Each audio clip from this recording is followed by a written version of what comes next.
Seguimos con más temas en La Voz de la Ciudad y llegamos al momento que más disfrutamos en cada edición. Hoy nos acompaña una compositora, diseñadora sonora que además ha transformado historias en música para cine, para teatro y para diferentes medios digitales. Fue fundadora de la Escuela Mexicana de Música para el Cine y su visión, su amplísima visión, busca formar nuevas generaciones de compositores que sean capaces de emocionar a través del sonido, de emocionar a través de la música, porque todo lo que tiene que ver con la música, con los sentimientos que este arte emana, también van muy de acuerdo a una historia, a saber cómo contar una historia. Así que esta tarde, aquí en vivo, en La Voz de la Ciudad, está con nosotros la maestra Karina Rivero. Bienvenida.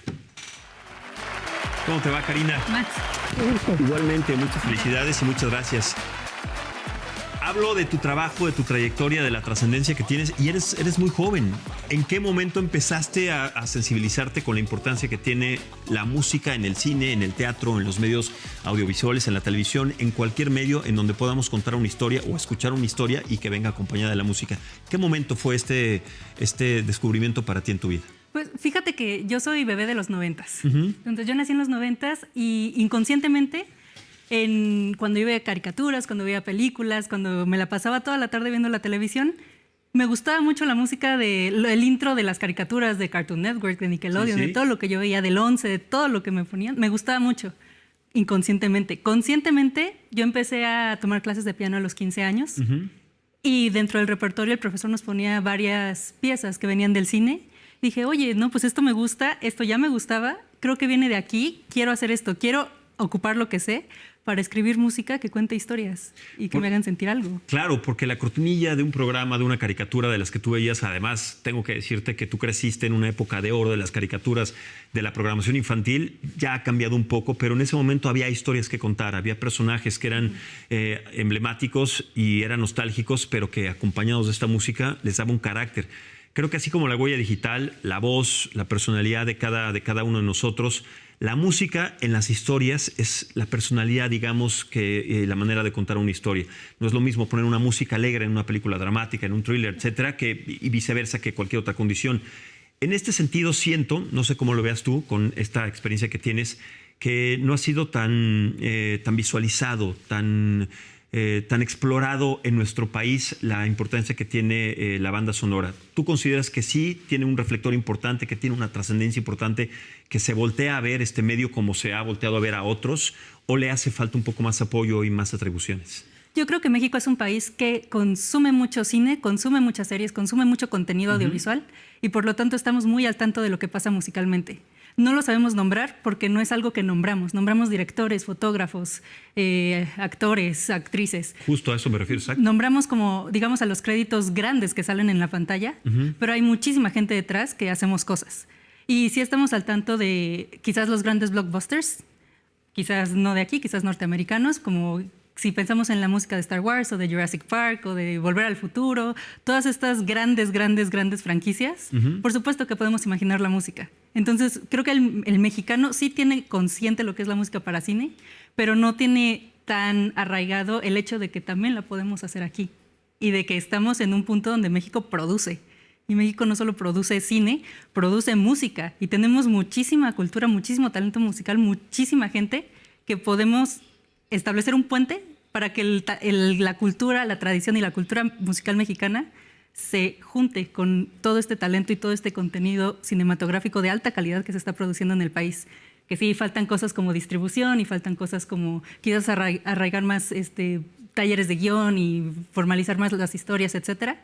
Pero ahí está la materia prima. Entonces hay que juntarla y empezar a crear cosas. Sí, darle este reflector importante porque en los medios muchas veces es yo quiero ser actor, quiero ser director, quiero ser productor, quiero ser fotógrafo, más o menos, pero casi nunca se oye quiero hacer bandas sonoras o música para diferentes películas, soundtracks, etcétera. Claro. Y tomando en cuenta los nombres que hace un momento estabas diciendo, me puse a hacer una revisión, por ejemplo, Clint Eastwood hace muchas veces, sobre todo en la última parte de su carrera, la música para sus películas. John Williams, ni se diga, bueno, es el creador de La Guerra de las Galaxias, de Superman, de Indiana Jones, de muchísimas franquicias que han tenido mucho éxito. Es la misma persona, pero le da un carácter diferente a cada una de las historias, más allá de que sean blockbusters. Sí. También Alejandro González Iñárritu se involucra muchísimo en la música, inclusive se involucra más en la música que en la fotografía, porque eso se lo deja al Chivo Lubeski o con quien trabaja, pero en la música sí se involucra.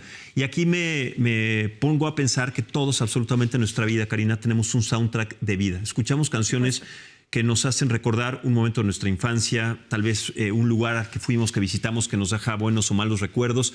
Y ese soundtrack cuenta la historia de nuestra vida, y pasa lo mismo con una película, una serie de televisión, una obra de teatro un poco más reducida, y por eso es tan importante. ¿Cómo tejes o cómo vas tejiendo estos fragmentos de emociones con los diálogos, con la escenografía? Porque todo está conectado, como bien dices, con un puente, para crear sensaciones. ¿En qué te fijas? ¿En la iluminación, en el carácter de los personajes cuando compones música o cuando das estas enseñanzas, cuando eres docente sobre lo que se tiene que hacer y en lo que se tiene uno que fijar? Bueno, qué pregunta tan interesante, porque justo creo que dijiste una palabra clave, que es sensaciones. Mucha gente menciona la palabra emociones como lo básico, y sí, es la materia prima de lo que hacemos en el arte, no solo en la música, no solo en el cine. Pero hay una cuestión muy importante que es el trabajo en equipo. Un compositor así, de a pie, compone música que está hecha para que sea tocada, para que sea ejecutada como música. Aquí la cosa de la colaboración está sobre todo con los directores, para que los directores justo tengan una visión global de lo que significa la historia y nos dirijan no solo en términos de emociones, de personajes. Quizás queremos predecir el futuro. Quizás con esta música es una escena triste, pero le estamos dando ciertos esbozos de esperanza, porque sabemos que va a desembocar en una escena esperanzadora, quizás, ¿no? Entonces, ¿en qué nos fijamos? En todo. Puede ser la luz, puede ser el futuro, el pasado, de dónde venimos. Si es un episodio de una serie, ¿a dónde vamos a llegar en 3 episodios? ¿Y por qué este momento lo estamos resaltando en foto, en música, en sonido, en todo? Claro, y más que una emoción, es una sensación. Exacto, es una sensación. Igual y no te quiero contar que estamos tristes ni nada, pero te estoy diciendo que algo va a pasar, o que algo pasó y que este es el resultado de esto. Entonces, fungimos un poco como diseñadores de narrativas subconscientes. Sí, totalmente. O sea, no te enteras que te estamos contando la historia y crees que solo son los actores y la fotografía, pero no, por las orejas estamos metiendo cosas que ni te imaginas. Totalmente. Podemos inclusive entender una historia, la sensación de esta historia, hacia dónde va encaminada, sin que tenga un solo diálogo. Simplemente escuchar la música, ver, no sé, el movimiento de cámara, la iluminación, y con la música podemos completamente entender, eso me queda claro, porque de eso se trata, contar una historia, no solamente con el diálogo, saber qué va a pasar, qué está pasando o qué te está provocando, qué estás esperando. Estos pequeños bloques de emociones creadas por estas sensaciones son indispensables para, y tú corrígeme si me equivoco, Karina, para dar el momento de un clímax, o sea, contar bien una historia o perder la atención del espectador, que muchas veces ha sucedido.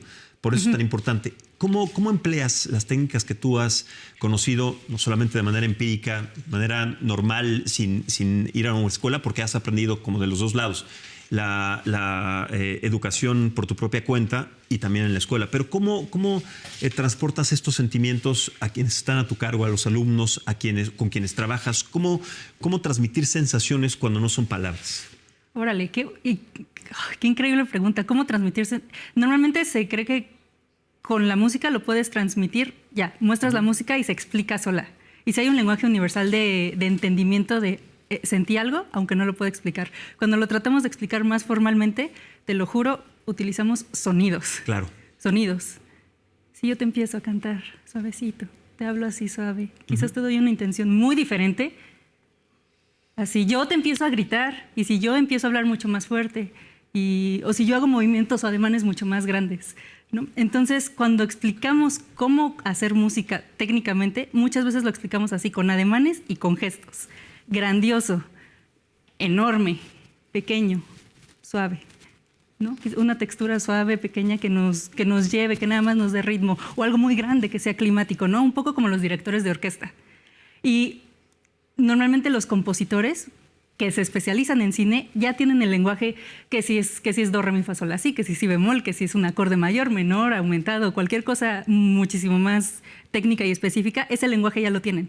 Entonces la idea es que ese lenguaje que ya existe se traduzca en esto y que ellos sepan que esto es quizás una cadencia perfecta, ¿no? Así un 5-1 que ellos saben lo que es, ¿no? Entonces, es extraño, es una combinación de tú ya sabes qué es y yo te voy a decir que quizás le cambies la cualidad a tu acorde para lograr una emoción. Yo sé que son igual y como muy acá, pero sí. Se entiende perfectamente bien. Digamos que ese es el lenguaje entre líneas, esas palabras que no existen, pero que generan estos momentos. Y me pongo a pensar ahora, Karina, que los 5 sentidos que además se determinan, se ha estudiado técnicamente en diferentes partes del cerebro. Por ejemplo, el olor, el olfato, es el único sentimiento que te evoca a ciertos recuerdos, que está ubicado además en la parte trasera del cerebro, claro. Igual que la música, que diferentes sensaciones.